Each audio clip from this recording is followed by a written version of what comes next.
શ્રી ગણેશાય નમઃ જય શ્રી કૃષ્ણ મિત્રો માક્ષર મહિનો ચાલી રહ્યો છે। આ મહિનામાં અન્નપૂર્ણામાનું વ્રત લેવાય છે તો આપણે આજે અન્નપૂર્ણાના વ્રતની વાર્તા સાંભળીશું। આ વ્રત માક્ષર સુદ ને દિવસે આવે છે। વ્રત કરનારે સવારે સ્નાન કરીને વ્રતની કથા વાર્તા સાંભળવી એ દિવસથી શરૂ કરીને 21 દિવસ સુધી એકાણા કરવા। ભૂલથી જો કોઈ વસ્તુ ખવાઈ જાય તો પછી ત્રીજા દિવસે નકોડો ઉપવાસ કરવો પડે છે। તો વ્રત કથા આ પ્રમાણે છે। કાશી નગરીમાં એક બ્રાહ્મણ અને બ્રાહ્મણી રહેતા હતા। તેઓ ખૂબ જ ગરીબ હતા। તેઓ ભિક્ષાવૃત્તિ કરી પોતાનું ગુજરાન ચલાવતા હતા, પરંતુ તેમના નસીબ સારા ન હોવાથી તે ગમે તેટલી ભિક્ષાવૃત્તિ કરવા જાય તો પણ બંને જણાનું ગુજરાન ચાલે તેટલી ભિક્ષા મળે નહીં। એક દિવસ બ્રાહ્મણ ભિક્ષા લેવા માટે જતો હતો તો બ્રાહ્મણીએ કહ્યું કે આજે ભિક્ષા માટે જવું નથી, કારણ કે તમે ભિક્ષા માંગીને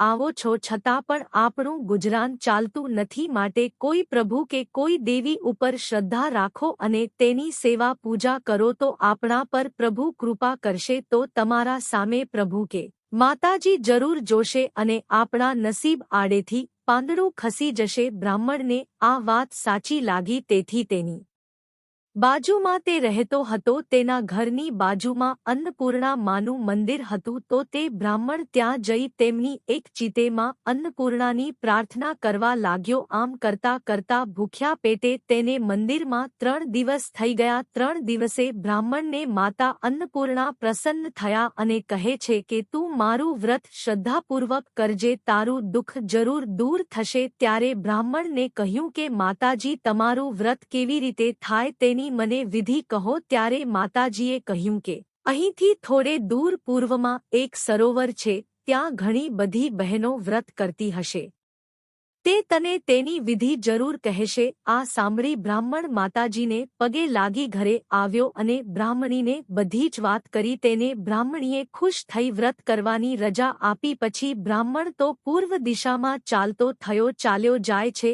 2-3 દિવસ ચાલ્યા બાદ એક સરોવર આવે છે। સરોવર આવ્યું, કેટલીક બહેનો સરોવરની પાળે પૂજા કરતી જોઈ તેણે અને તે ત્યાં જઈને પૂછે છે કે બહેનો તમે કોનું વ્રત કરો છો? ત્યારે એક બહેન બોલી, ભાઈ અમે માતા અન્નપૂર્ણાનું વ્રત કરીએ છીએ। બ્રાહ્મણે કહ્યું કે એ વ્રત કરવાથી શું લાભ થાય અને તે વ્રત કેવી રીતે થાય છે તે મને કહો। ત્યારે એક બહેન બોલી, આ વ્રત કરવાથી દુખિયાના દુઃખ દૂર થાય છે, રોગીના રોગ મટે છે, સંતાન વિહોણું ઘર હોય તો પારણું બંધાય છે અને નિર્ધનને ધન મળે છે। વ્રત કરનારની દરેક મનોકામના પૂર્ણ થાય છે। હવે આ વ્રતની વિધિ સાંભળો। આ વ્રત માક્ષર સુદ છઠથી લઈને 21 દિવસ સુધી કરવાનું હોય છે। વ્રત કરનાર તારે સૂત્રના દોરાને 21 શેર લઈ લેવી અને તેની 21 ગાંઠ મારવી। 21 દિવસ એકટાણું કરવું અને બને તો ઉપવાસ કરવો। 21 દિવસ પૂરા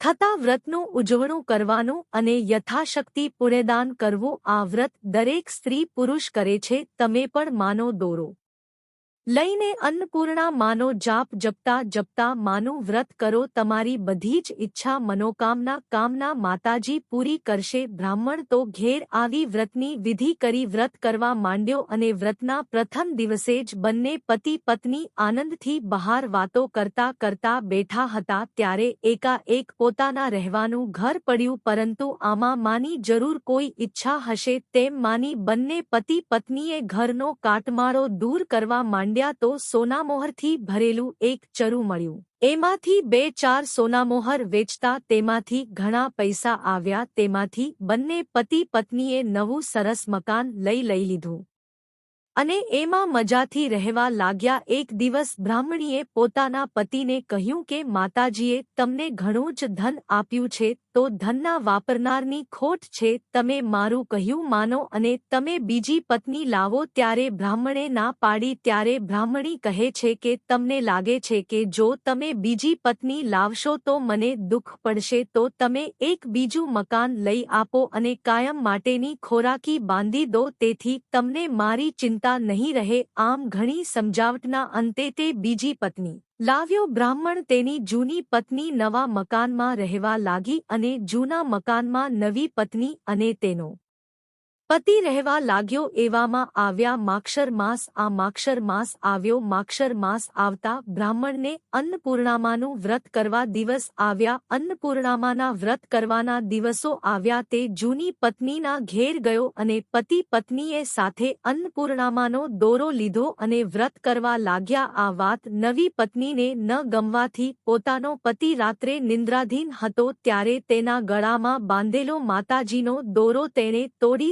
સગડીમાં નાખી દીધો એટલે કે બાળી દીધો. તેઓ જ માનો ક્રોધ થયો. તેથી તેમના મકાનમાં એકાએક આગ લાગી અને બંને માંડ જીવ બચાવીને બહાર આવ્યા અને માના આશીર્વાદ મેળવેલો અપાર વૈભવ નાશ પામ્યો. આ બાજુ નવી પત્ની સુખની સગી હોવાથી તે તો પોતાના પિયર રહેવા ચાલી ગઈ અને બ્રાહ્મણ તો ઉદાસ થઈ બેઠો હતો. આ વાતની પોતાની જૂની પત્નીને ખબર પડતા તે આવી અને પોતાના પતિને તેના ઘરે લઈ ગઈ. પોતાના ગળામાં હતો તે દોરો પોતાના પતિના ગળામાં નાખ્યો અને માં અન્નપૂર્ણાના ચરણોમાં પડી અને માફી માંગી અને શ્રદ્ધા ભક્તિથી પ્રાર્થના કરવા લાગ્યા. આથી માતાજી પ્રસન્ન થયા અને રાતે બ્રાહ્મણને સ્વપ્નમાં આવ્યા અને કહ્યું કે તારે સંતાનની ખોટ હતી તો મને કહેવું તું ને નવી પત્ની શા માટે કરી?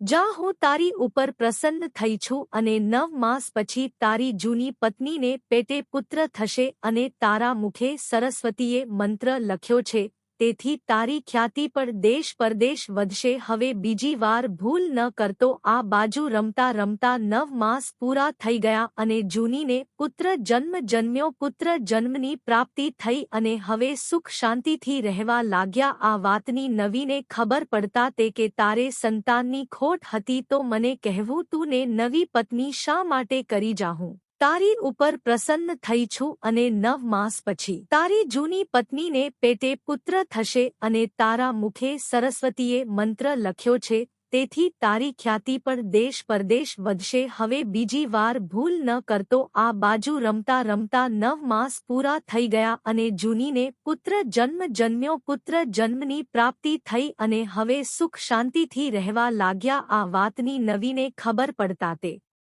પણ આવી પોતાની ભૂલની માફી માંગી અને માતા અન્નપૂર્ણાનું વ્રત કરવાનો સંકલ્પ કર્યો અને સુખ શાંતિથી રહેવા લાગ્યા. જે અન્નપૂર્ણામાં જેવા બ્રાહ્મણ અને તેની બ્રાહ્મણ પતિ પત્નીને ફળ્યા તેવા તમારી વાર્તા લખનાર, વ્રત કરનાર, વાંચનાર, સાંભળનાર સર્વની મનોકામના પૂર્ણ કરજો. જય માં અન્નપૂર્ણા.